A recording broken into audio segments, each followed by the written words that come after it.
So when we think of identities, the most important thing is if you belong to a group, you look to members of that group to figure out how to behave. You don't look to members of other groups. In fact, sometimes if you really don't like the other group, you might try to do the opposite of them. That's Dr. Jay Van Bavel, professor of psychology and neuroscience and the co-author of The Power of Us. Our identities and the way we're filtering the world visually make it hard for us to have this notion of objective evidence. And objective evidence can help when it's really unambiguous. But when it's ambiguous, that's when identities and the way we filter the world matter a great deal.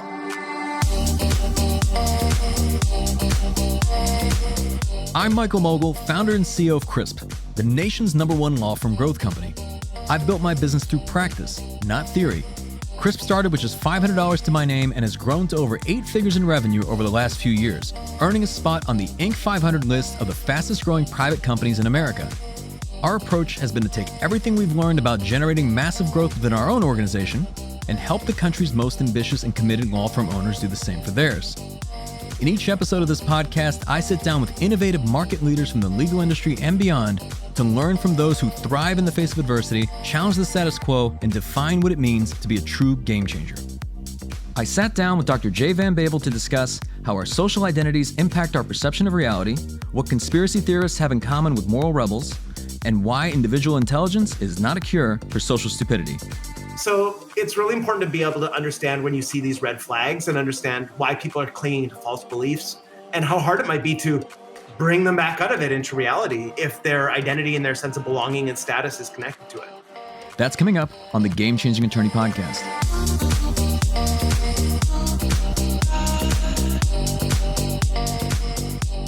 Jay Van Bavel is an associate professor of psychology and neuroscience at New York University and the director of the Social Identity and Morality Lab. He's also the co-author of The Power of Us, harnessing our shared identities to improve performance, increase cooperation, and promote social harmony. I began our conversation by asking Jay what his goal was for writing this book. I mean, our goal is to make people smarter about groups and also to give them the tools to make smarter groups. So, a lot of people have intuitions about how to run groups, or you can log into a website like LinkedIn and everybody's talking about all the things they've done. It's hard for me to watch the conversation sometimes unfold because they don't really align at all with the science, or they're really individual focused. So they're focused on what I can do to be more efficient. They're like life hack type of approaches. What we focus on is really thinking about collectives. And whether or not you're a CEO or you're just trying to help manage your daughter's soccer team, we want to give people the tools to have those groups be more effective and successful. And I know at the very beginning, you mentioned the quote where Aristotle says that, knowing yourself is the beginning of all wisdom. But what does knowing yourself mean to you? Yeah, so I think the way most people think about the self is almost like a hero or heroine going through a book. You have these chapters of your life, and each big stage in your life is a different chapter, and it's all kind of with one arc or narrative, and you're the same person throughout it. What we want to argue, and what we think the science of social psychology supports, is that the self is much more fluid and dynamic. And so we prefer a quote by Walt Whitman, which is, "We contain multitudes," which is to say that, as I'm talking to you right now, I'm talking as an author, which is a new identity I have, and it brings to mind a set of assumptions about maybe what you'll ask me and how I will respond. When I tune out of this podcast, I run to my next meeting and I'm a professor. I have to introduce another scientist to give a talk, and I'll be analyzing his presentation and asking tough questions. When I go home, I'm a father. And so all of a sudden I forget completely about these other identities, and I'm just thinking about what I'm going to get on the table for dinner for my kids. When I go back, I'm Canadian. So when I go back on vacation to see my family, my parents, all of a sudden that shifts into another identity and another way of habits and thinking. And so what we want to communicate is that we all contain multiple identities, and we want to help people understand how these identities shape how you think about the world and behave, and give them the tools so that they can be leaders on teams and activate the right types of identities. Also that they can resist influence from people who are preying on their identities in subtle ways that they may not be aware of. And so it's basically giving people the toolbox to navigate the social world as it is. And it's interesting when you discuss just how certain circumstances can basically change our readiness to connect with people. It almost these moments of solidarity. I think one of the examples you give is on a plane, right? Let's say there's over 100 of us. We don't know each other. We're not a group until turbulence happens or there's some emergency event. If you could speak to that. Yeah. So when I take a plane ride, for example, I'm going to a conference or to give a talk somewhere, I might talk very briefly to the person sitting next to me about what we do, but for the most part, everybody else on the plane is just a stranger. We're a bunch of individuals flying to the same destination with nothing else in common, it would seem. We have this great story, which is also was an academic paper, of a plane that was hijacked in the 70s and taken to a desert, and everybody was held captive as hostages. And in that moment, when they were captured and taken hostage, the paper was written by a social worker who was held hostage. And when she escaped at the end of this, she wrote a paper about how group dynamics unfolded on that plane. And what she said is first people kind of broke into subgroups. So some people had like more exclusive passports or multiple passports, and that gave you more power with the hostages because they were targeting certain groups. Other people formed subgroups around whether they had kids or what age they were. But eventually they all developed a sense of solidarity and common purpose, all as hostages. And they were rationing food, supporting one another.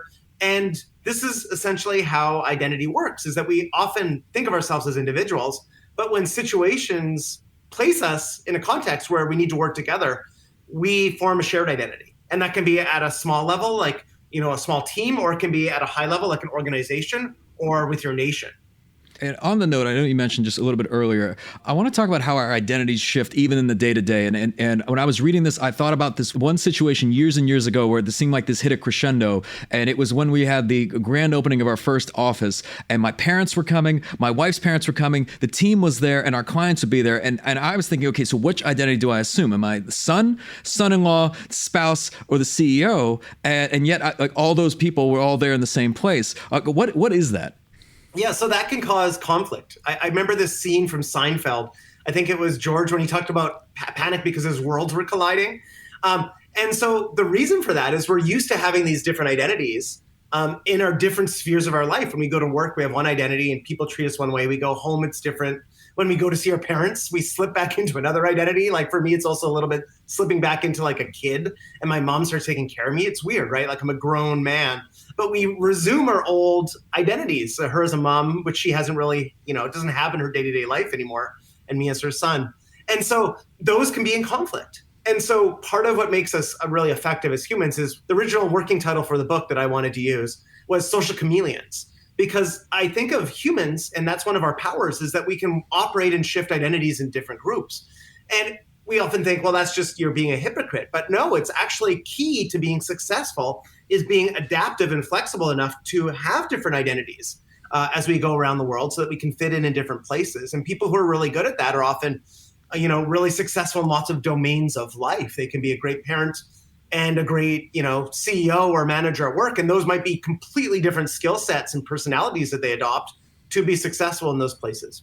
I'm curious, like, where does the line get drawn between when this is okay and a good thing? So, for example, the way we are with our young daughters versus how we are in a leadership meeting versus people who, let's say, could approach this from a manipulative standpoint in the sense that they are, let's say, public facing one way and then, let's say, very corrupt in private. Yeah. So I think that there's a difference between actually embracing an identity. So let's say being, I have a daughter too. So being a father to her, versus the identity I have at work as a professor or running a research lab, or as an author, I'm, go and give a talk somewhere about my book, versus like being two-faced, where you actively are deceiving people. So you have a public-facing identity, and then privately you're doing something very different. To me, that's more problematic than actually genuinely and authentically understanding these identities. You're not really hiding anything from anybody. It's just that you are, it's like dressing up for work. You dress differently for work than when you're at home. Although in the pandemic, that's kind of like scrambled that whole thing, right? It's the first time we've been able to wear like pajamas to work or no pants on a work call. But for the most part, we have these different like suits or skins that we slip into, but they come with more than just the clothes. It comes with a way of talking, a way of thinking, a way of acting. And what our book argues is even a way of seeing the world. And so the example we use for that is this famous study at Princeton, where Princeton was playing Dartmouth football team. Princeton at the time was the best in the country. They had the Heisman-winning quarterback. And Dartmouth came in. They weren't being that successful. And the game got rough.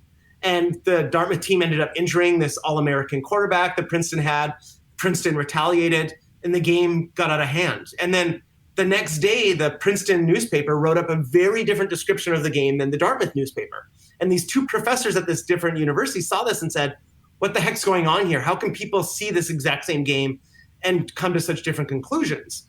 And they even brought in students and showed them like clips of the game. This was like in the 50s, so it was like reels of tape, I guess. And even when they were watching the game right in front of them, they still came to different conclusions about which team had more fouls. And the reason for this is when you have your identity on, in this case with Dartmouth or Princeton, it changes how you're filtering the information. So even looking at a video, you're paying attention to different things than some people with a different identity would. And this is one reason why all fans hate the umps or the refs, right? It is because the refs don't have an identity on, and we're all biased because we're fans of these teams. And so we're filtering it and seeing things in a different way than the refs. Admittedly, the refs are wrong sometimes, but for the most part, it's because the fans are biased. And what you're describing, this seems like this could be the root of a lot of like societal discord, if you will. Is this what you consider almost like that bias blind spot? Yeah, so people have all kinds of biases. And so we're talking about football biases, but they can be racial biases, gender biases, political biases, religious or national biases. And then it filters what you see. And then it also filters how you behave. The problem is that when that identity is active in you, you might not be aware of how it's influencing you. And so in the context of, I'll go to racial bias, when we talk a lot about in this country right now, is there's studies and they find that people engage in biased behavior. So for example, in interracial interactions, white people would be more likely to close their arms or lean back or not make eye contact than they would in same race interactions. They're not even often aware of this. But the person on the other side of the interaction can feel that there's just like a coldness in this exchange. And if you were to take a videotape of that interaction and show it to a third party who had to make judgments about what is actually happening, they'd say something's going wrong here. This person's being very distant or cold or disengaged. And so in studies on this, they ask people, how biased are you? And in one study, I forget the number of people, I think it was over 600 people, and only one person said they're more biased than average. Almost everybody says they're less biased than average because they don't see it in themselves, but they can see the biases in everybody else around them. It's really easy to see when someone else is being biased. And so it gives you a misperception of your own degree of bias. And so this is often referred to as, and I love this term, the bias blind spot, because we can see biases in others pretty easily, but we have a hard time seeing it in ourselves. It was fascinating because you talk about, I think there was like two examples, as it relates to the police, and one of which was around like body cameras. And the idea, I think, around body cameras was that if they had this footage, that people would, citizens could hold police officers more accountable. But in the end, what they found was this only made the people who already supported officers trust them more.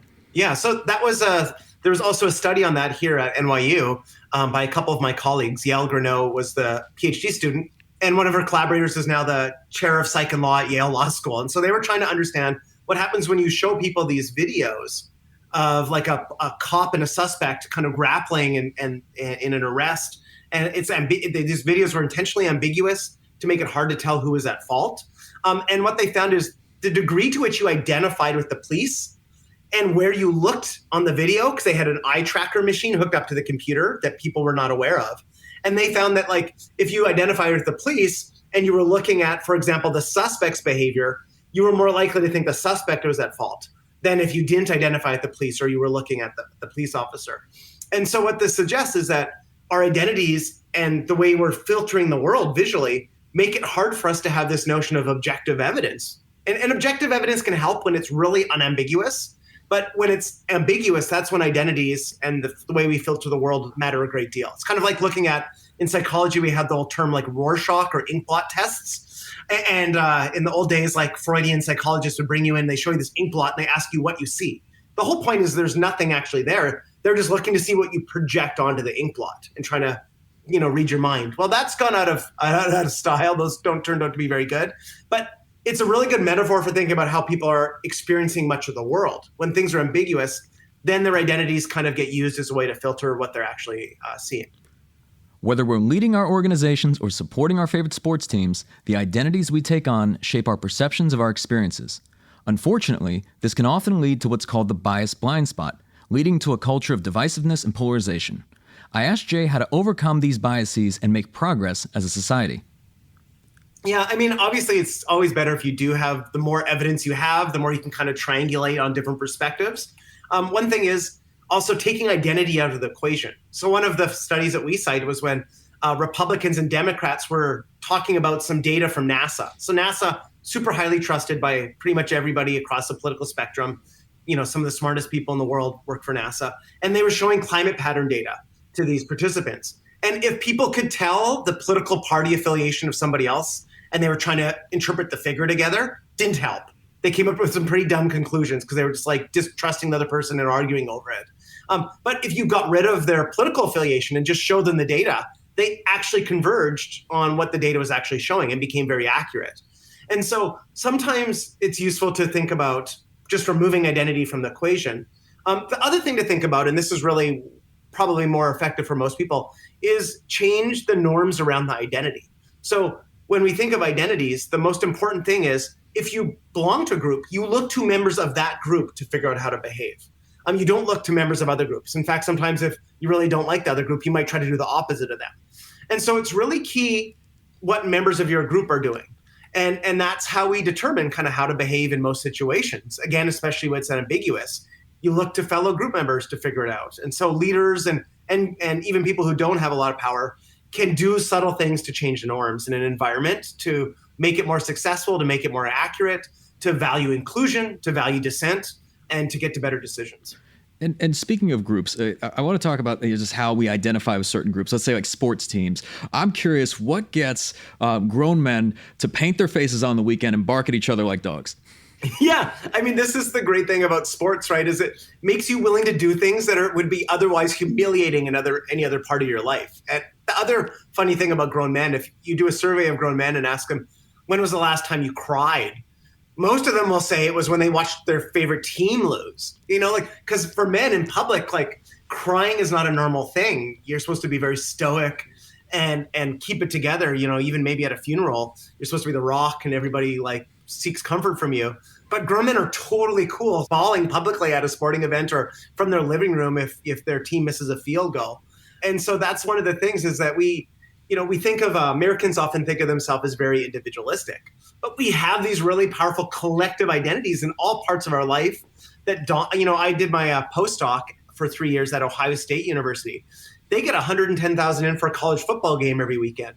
Everybody's in scarlet and gray, and it's just like that's the local religion in Columbus, Ohio is this, and it's the most collectivistic ritual that you could possibly imagine. If you're an alien coming down, you saw it, you would not think that this is an individualistic nation at all. You'd think, wow, this is like pretty like these people look like ants or bees in a beehive. Talking about the concept of sharing reality. I remember watching this probably a few years ago. I watched this documentary on flat earthers. And throughout this documentary, because you think, okay, wow, in present day, that how could somebody believe that the earth was flat? And these people were presenting themselves almost like scientists and engineers doing these tests to determine the curvature of the earth. And every time they got some evidence back that the earth was curved, they said, well, we need to do more tests. And really the crux of this whole thing is that what it really was just this community of belonging that these people would meet and gather at conferences, at events, and so on, that they did not want to accept that perhaps the earth was not flat, because then that would disband that sense of shared reality. Is that really what's taking place there? Yeah. So we have a whole chapter that talks a lot about cult psychology. And I've been studying conspiracy theories in my lab for the last few years. And you nailed it. I watched that same documentary. It's called Behind the Curve on Netflix, if anybody's listening. And it shows that a lot of, when we think of conspiracy theorists, we think of, do a search on conspiracy theorists in a Google search, and it will turn up a bunch of people in tinfoil hats, right? That's kind of our image in our mind of a conspiracy theorist. They just believe every conspiracy. These are kind of kooky people.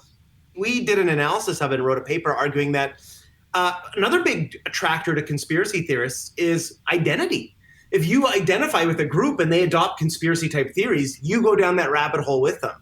And then once you're going down the rabbit hole, it's kind of like, it's very threatening to have it unravel. And so the example of this, one of my favorite studies was done by a very famous psychologist, Leon Fessinger.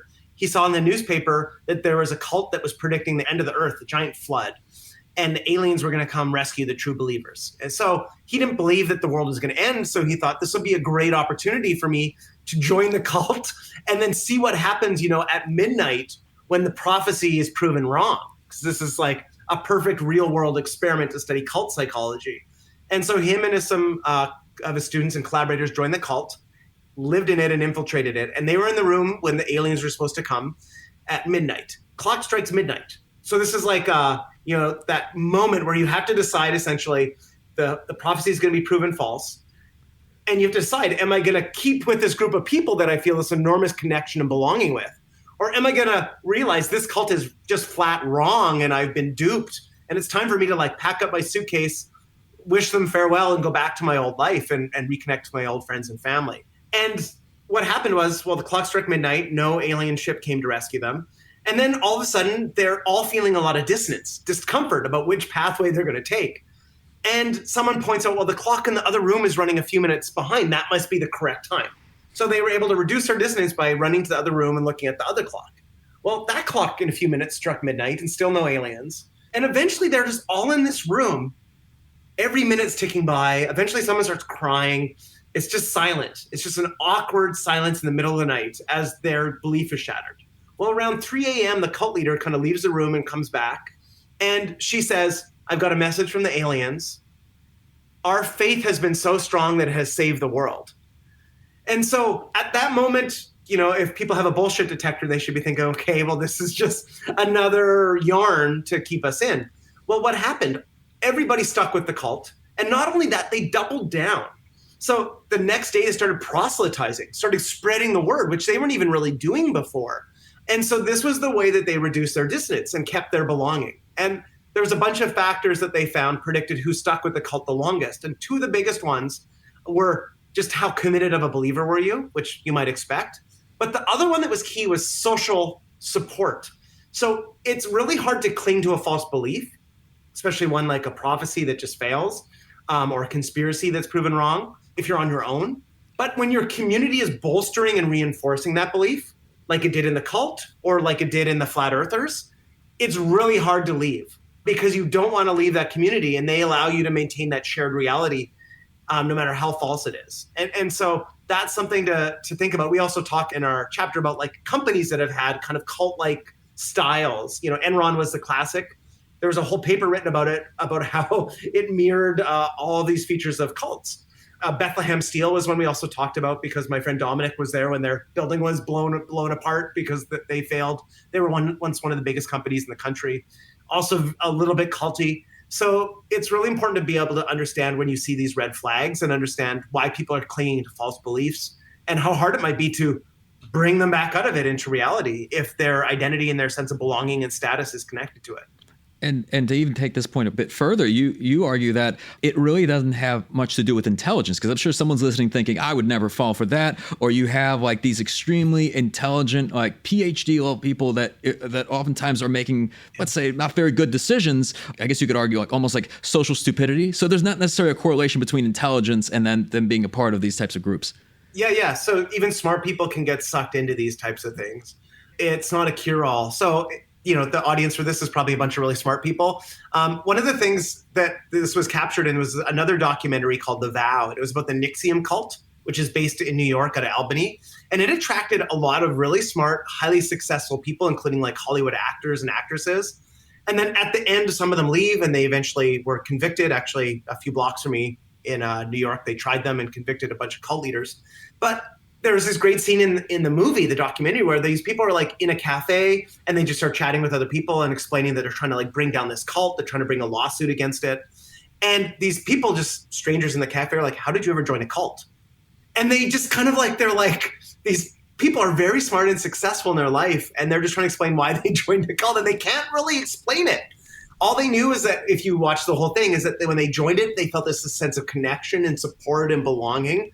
And they slowly were led down these set of beliefs and behaviors that seem really insane once you're out of it. But when you're in it, it kind of reminds me of the old metaphor of like, if you drop a frog in boiling water, it will jump out. But if you put it in a cool thing of water and put it on the stove and slowly warm it up, the frog will boil itself. There's a little bit of that. Like psychologically, you rationalize each thing because you want to keep part of this group that you value. And then you lose track of how far you've gone down the rabbit hole. And I think that's what happens to smart people. And what about the concept of like naive realism? It meaning that, like, let's say people often assume, as you described, that they see reality objectively for what it is. And then when something comes in that's in conflict with, let's say, the reality that they see, they start to dismiss that. Yeah. So this is one of my favorite concepts in psychology. It's called naive realism.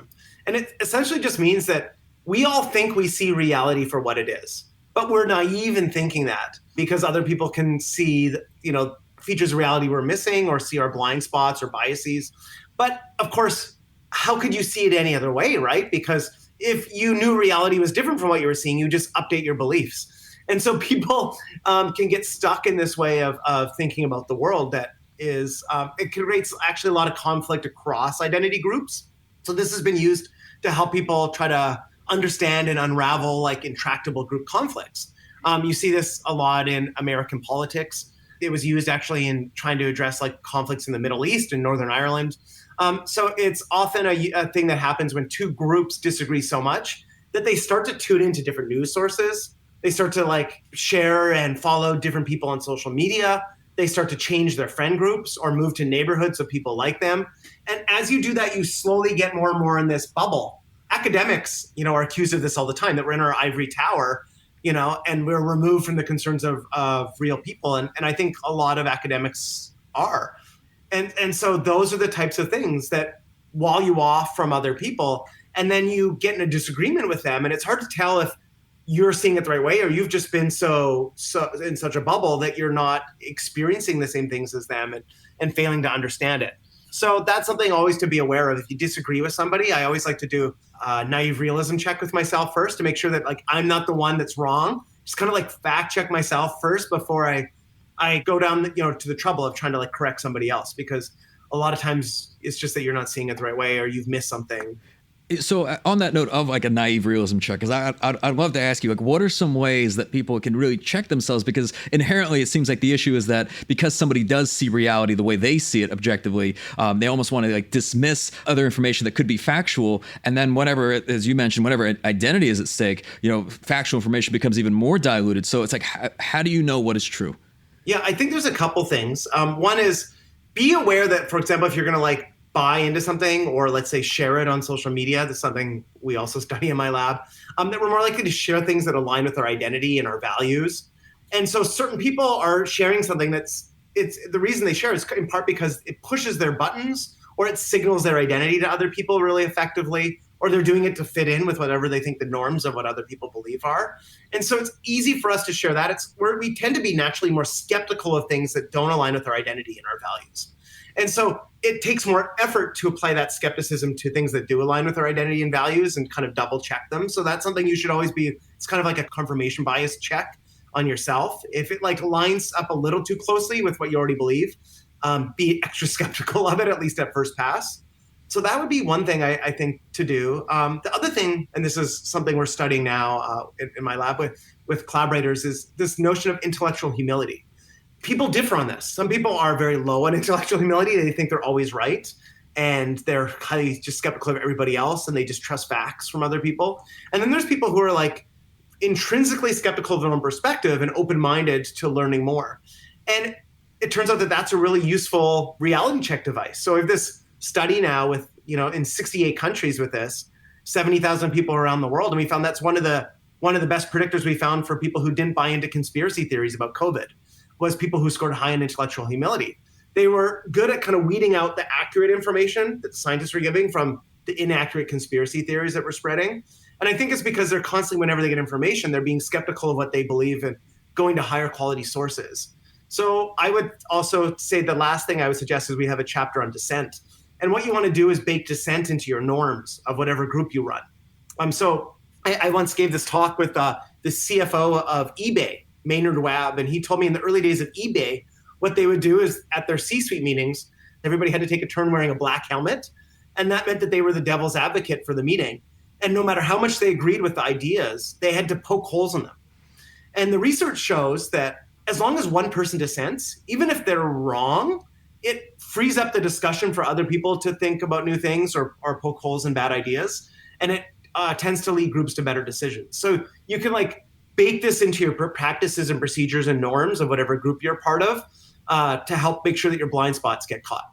And it's fascinating. I know you mentioned like online and social media. Now, once I believe people used to kind of separate the two. It's saying like what happens online versus in real life. These are two different things. But now it seems like these lines have been blurred to where online activity is actually driving real world behavior. So this stuff is now starting to leak in. And I remember the first time I saw something like this is probably years ago when I saw like my first friend that I discovered was a conspiracy theorist, right? Someone I knew for many, many years. Like we grew up together, and then you start seeing them posting online and sharing these articles. I started asking myself, and I spoke to my wife, I'm like, do they really think that? Do they really believe that? And now this has almost become the norm, it seems.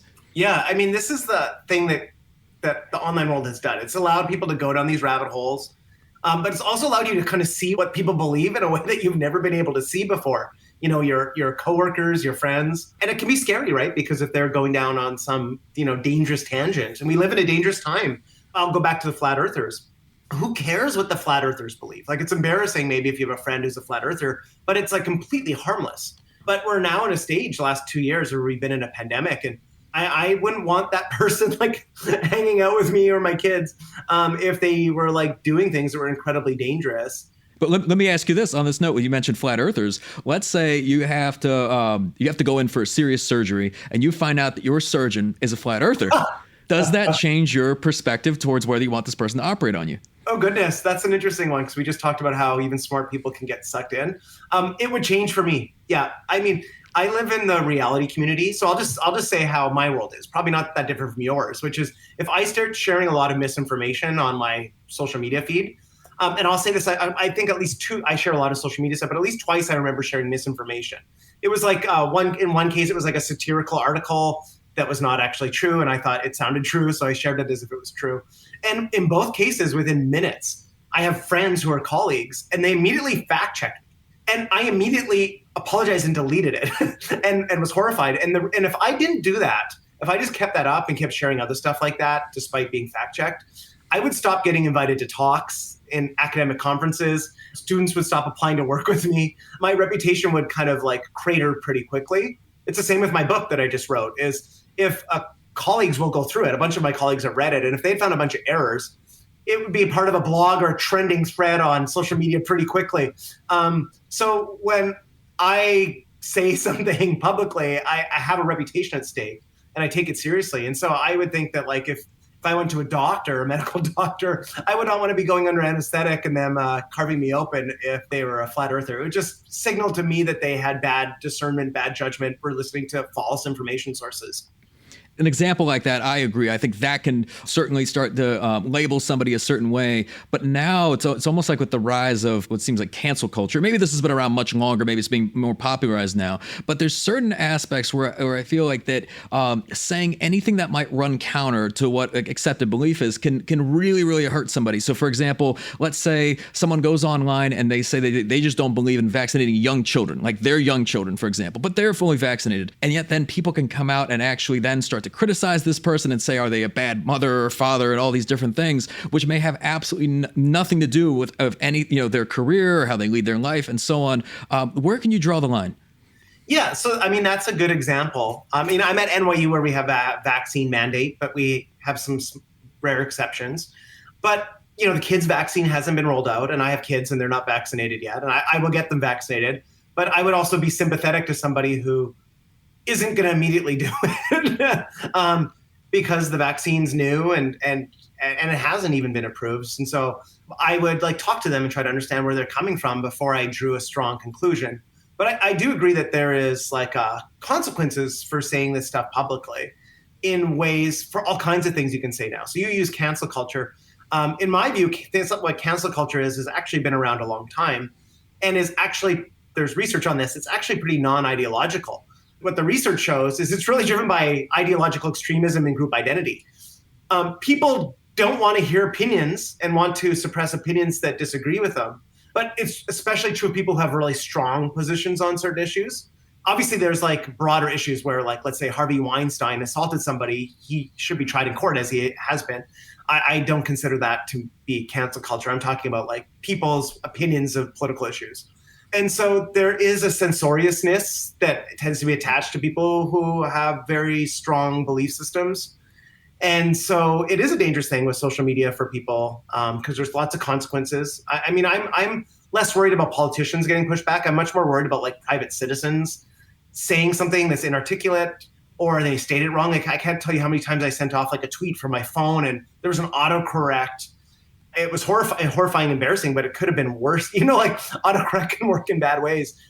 Or you just don't fully know the issue and you share something in public in a way that can be screen captured and used against you in a way.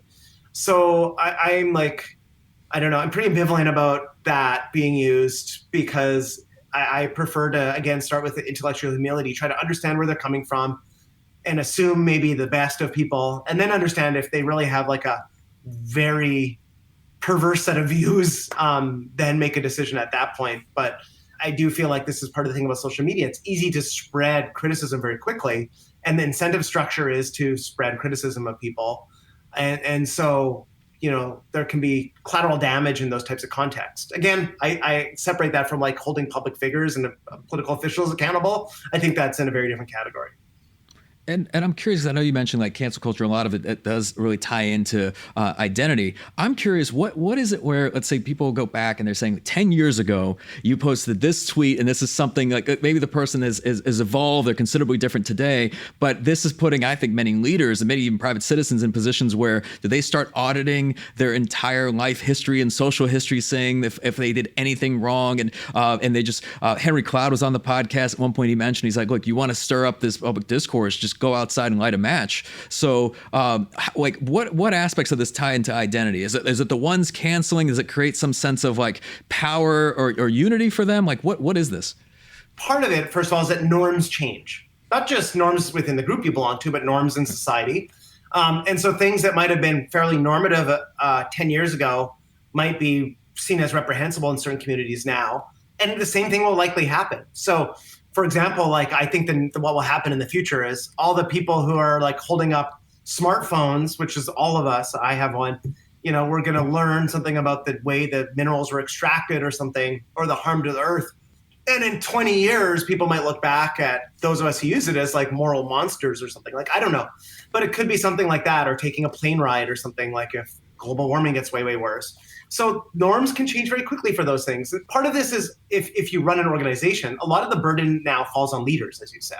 So how do you deal with it if one of your employees said something 10 years ago that's now seen as offensive? People change and evolve. And so I think what you'd want to do is see how do they feel about it now? And also, what are their actual actions? So a lot of social media is very performative. There's parts of it that are connected to your real behavior, but parts that are not. You might have said it because it was provocative, even if you didn't believe it, or said it in a sarcastic way before, and might never believe it now, or might never have even acted on it. So I think you have to take a greater consideration of people's current beliefs and actions, if there's going to be some consequence for them.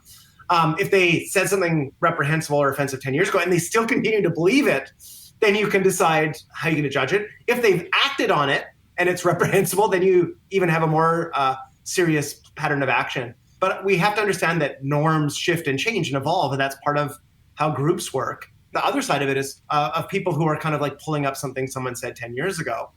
The reason they do that, I think, is that there's lots of incentives for doing that. And so especially if you do it to a prominent person and you share it, you get likes and retweets, you get more followers. If you have a blog or a podcast, you can build a better platform. And so the incentive structure for social media is one that most of the personal incentives and monetary incentives are aligned with, dunking on people. And so, especially around these types of hot button issues. So it's not going to stop. That's incentive structure for individuals. And so fundamentally, it's going to come down to institutions and organizations. So try to have an ethical framework for dealing with this internally. Any organization, I'm in universities, this happens all the time at universities, that any institution that's not ready to handle this type of thing is going to be caught flat-footed when it does happen. So I think it's like better to figure it out in the abstract based on a good set of principles, rather than responding to these things ad hoc, because there's lots of incentive structures for people to pull these things up. And there's lots of cases where it might not be as bad as it looks. So you have to investigate it. And I guess I also want to separate that from cases where it's a red flag and then you investigate the person, they have been doing something really bad.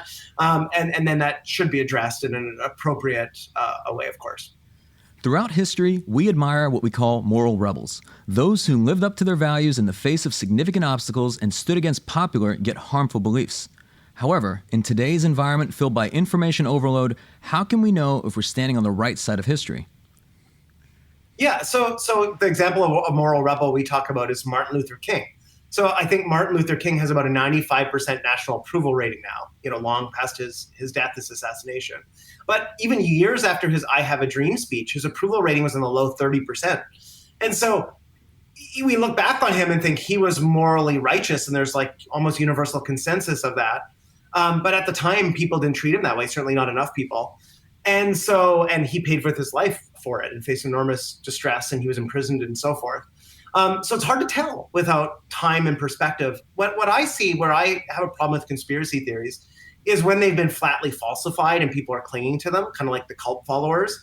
Some conspiracies turn out to be true. So I don't intrinsically have a problem with people being skeptical of leadership or institutions or asking questions. I have a problem with people who are, full of BS, people who, no matter how much they've been fact checked or how unlikely it is to be true, they keep clinging to it.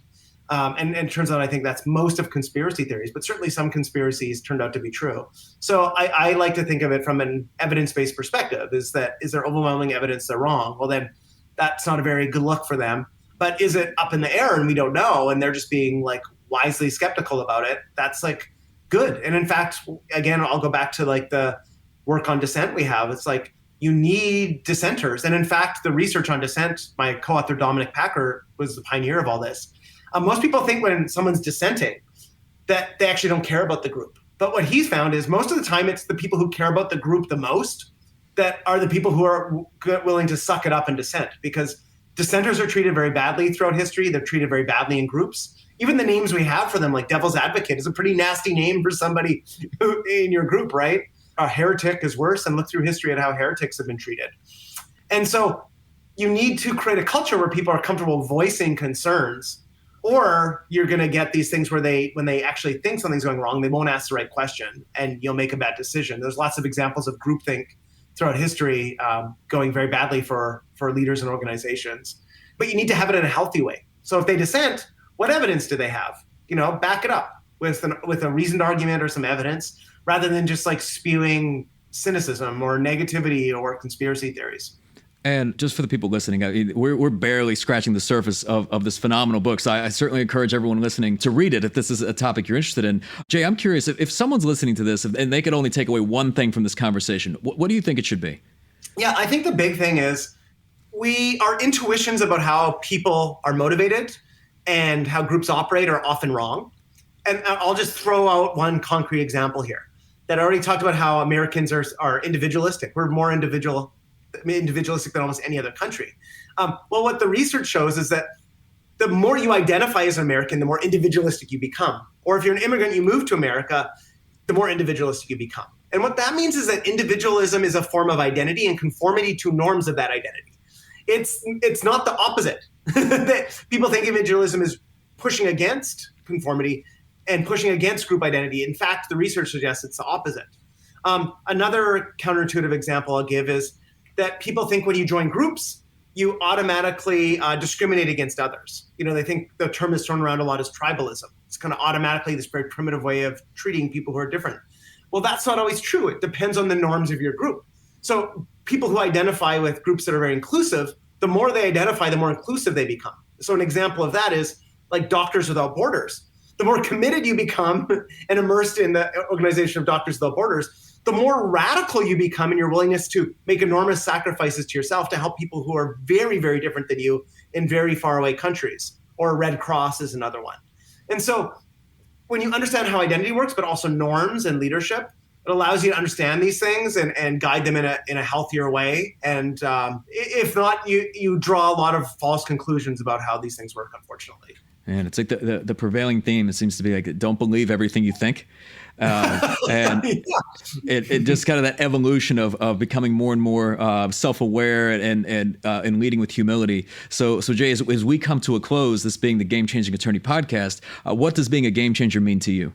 Yeah, I mean, being a game changer to me means knowing the best science on something, the best knowledge, best data, best evidence you can have, and then using it for good. And so we can know everything in the world, but we don't act on it and build communities and cultures and practices that abide by it, we're not going to be very game changing. And so that's one of the reasons we wrote a book. We don't expect anybody to know about this. We wrote it so that non-scientists will be able to read it and understand it. Just like if you open the newspaper, you can read and learn something. We want this to be kind of that deep dive. I like to refer to it, or one of the reviews of the book was that it's like a red pill, like the Matrix. Once you read it and understand the world this way, you can't unsee it. But I think a lot of people don't quite understand it or see it the right way yet. I'm going to give a huge thank you to Dr. Jay Van Bavel for taking the time to speak with us today. You know, what particularly resonated with me was when Jay said that dissent is not a bad word. And oftentimes, the people who speak out are the ones that drive the most progress. As leaders, we should foster a culture where debate is not only tolerated, but encouraged so we can make more effective decisions. You've been listening to the Game Changing Attorney Podcast with me, Michael Mogul. If you enjoyed this episode, I'd really appreciate it if you can leave a review and share this podcast with at least one other ambitious law firm owner. And you know what? Maybe more than one. For more information on our interview with Jay Van Bavel, see the show notes for this episode in your podcast app or visit GameChangingAttorney.com.